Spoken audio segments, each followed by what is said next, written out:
அன்பார்ந்த பிரியோ டிவி நேயர்களே, நான் உங்கள் அன்பு ஜோதிடர் பரத்ராஜ்.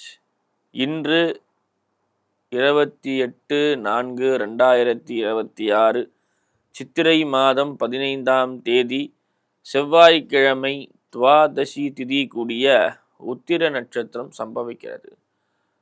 இந்த நாளிலே 2 உஷ்ண கிரகங்களோடு சேர்ந்த சந்திரன், அதாவது பார்த்தீங்கன்னா கிழமை செவ்வாய் பகவான் உஷ்ண கிரகம், அதே போல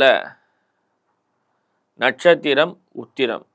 உத்திர நட்சத்திரம் என்பது சிம்ம ராசியிலே அமரப்பெற்ற சூரியனின் நட்சத்திரம். சூரியன் வீட்டிலே அமையப்பெற்ற சூரியன் நட்சத்திரம்னு சொல்லலாம். சிம்ம ராசி மண்டலம் சூரியனுடையது.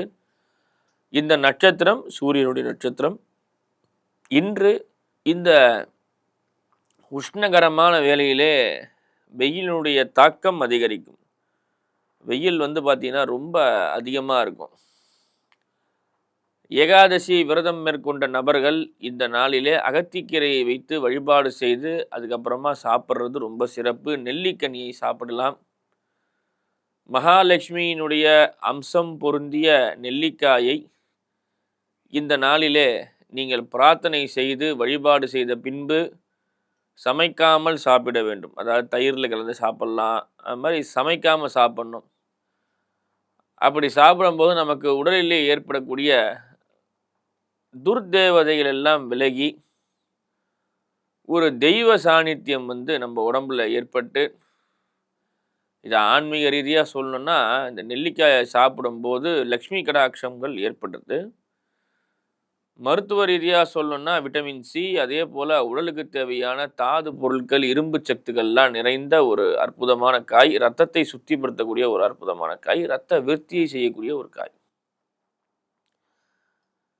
இந்த நாளிலே நீங்கள் இந்த வழிபாடை மேற்கொண்டு மகாலட்சுமி ஆராதனை செய்து அதன் பிறகு இதை மேற்கொள்ளும் போது நல்ல விதமான தெளிவும் முகப்பொலிவும் அதே போல லாபங்களும் சேரும். அன்பார்ந்த மேஷராசி நேயர்களே, மேஷராசி நேயர்களுக்கு ராசி மண்டலத்திலே சூரியனோடு இணைந்த சுக்கிரன், உங்கள் ராசிநாதனாகிய செவ்வாய் பகவான் ராசிக்கு 12லே மறைந்து சூரியனோடு இணைந்த சுக்கிரன் பார்த்தீங்கன்னா ராசி மண்டலத்திலே அமையப்பெறுகின்றார். சில நேரங்களிலே மனக்குழப்பம், கணவன் மனைவியிடையே கருத்து வேறுபாடு, அரசாங்க சார்ந்த தொழில் செய்யக்கூடிய நபர்களுக்கு நல்ல ஆதாயம், போதிய பணவரவு இருந்தாலும் அதற்கு ஏற்ற செலவும் சேரும். இரவு நேரங்களிலே தூக்கத்தை சற்று குறையக்கூடிய இந்த கிரக அமைப்பாகப்பட்டது. ராசிநாதன் 12லே அமைவது அந்த அளவுக்கு சிறப்பில்லைனாலும் சில நேரங்களில் சில கருத்து வேறுபாடுகளால் சில பிரச்சனைகள் சேர்கிறது. அன்பார்ந்த ரிஷபராசினியர்களே, ரிஷபராசினியர்களுக்கு பார்த்தீங்கன்னா ராசிக்கு 12லே உங்கள் ராசிநாதனாகப்பட்ட சுக்கிர பகவான் சூரியனோடு இணையப்பெறுகிறார். உங்களுக்கு பண வரவுகள் இருந்து வந்தாலும் சில நேரங்களிலே மனக்குழப்பம், அதே போல் சொந்த வீடு வாங்கக்கூடிய அமைப்பு, நிலம் சார்ந்த விஷயங்களுக்கு ஆவண பத்திரிகைகள், அதே போல் தொழில் மாற்றம், தொழிலிலே நல்ல முன்னேற்றம், போதிய பணவரவு பற்றாக்குறையினால் இரு தொழில்கள் செய்யக்கூடிய ஒரு நிர்பந்தம், 2-3 வேலை செய்வீங்க. அதே போல் கடின உழைப்பாளியாக மாறி எந்த ஒரு விஷயத்தையும் சரியான முறையிலே செய்யும் போது லாபம் பெறலாம். அன்பார்ந்த மிதுன ராசி நேயர்களே, மிதுன ராசி நேயர்களுக்கு குரு பகவான் ராசி மண்டலத்திலே சஞ்சரிக்கிறார். உங்கள் ராசிநாதனாகிய புதன் உங்களுக்கு 9ஆம் இடத்திலே அமையப்பெறுகின்றார். இம்மாதிரியான அமைப்புகள்லாம் பார்த்தீங்கன்னா நல்ல ஒரு விஷயங்கள்லாம் நடைபெறும் வீடுகளிலே. அதே போல் உங்கள் உடலுக்கு ஏதாவது ஒரு சின்ன பாதிப்புகள், ஒரு சின்ன ஏதாவது ஒரு பாதிப்புகள் இருக்கும். ஏன்னா ராசி மண்டலத்திலே குரு பகவான் சஞ்சரிக்கும் போது என்னென்னா பால்மதியும் பரமகுருவும் நின்ற இடம் பால்னு சொல்கிற மாதிரி உங்கள் ராசிநாதன் 9ஆம் இடத்திலே இருந்து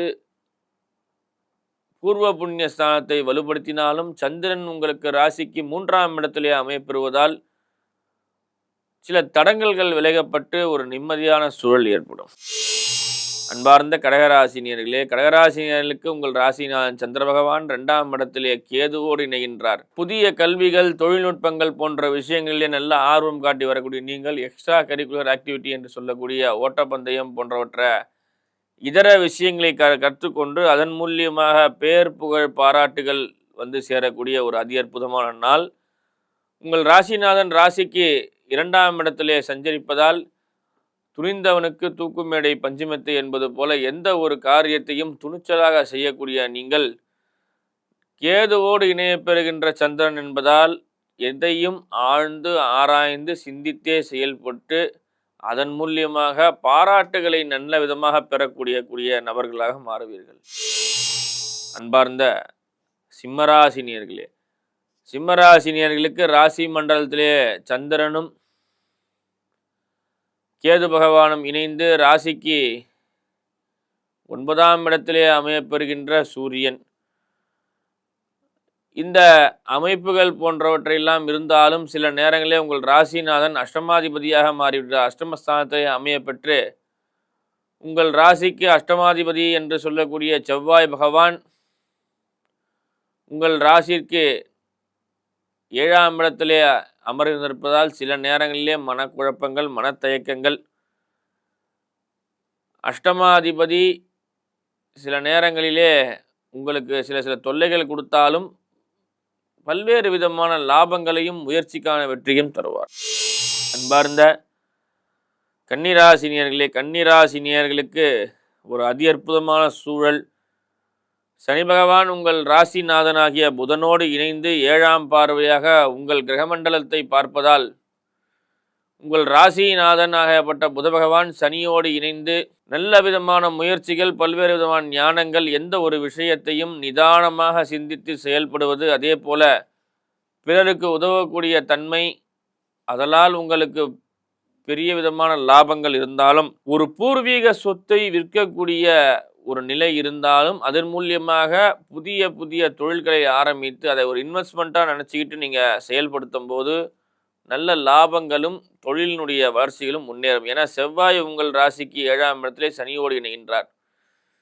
சில நேரங்களில் உங்களுடைய கோபமே உங்களுக்கு விரோதியாக மாறும். உங்களுக்கு யாரும் விரோதிகள் கிடையாது, உங்களுக்கு நீங்களே விரோதியாக இருக்கக்கூடிய தன்மை. எந்த ஒரு விஷயத்தையும் பேசும்போது பிற இடத்திலே அடுத்தவரை பற்றி தவறாக பேசாமல் இருப்பது மிகவும் சிறப்பு. அன்பார்ந்த துளாராசினியர்களே, துளாராசினியர்களுக்கு உங்கள் ராசிநாதனுடைய சுக்கிர பகவான் ராசிக்கு 7ஆம் இடத்திலே சூரியனோடு இணையப்படுகின்றார்.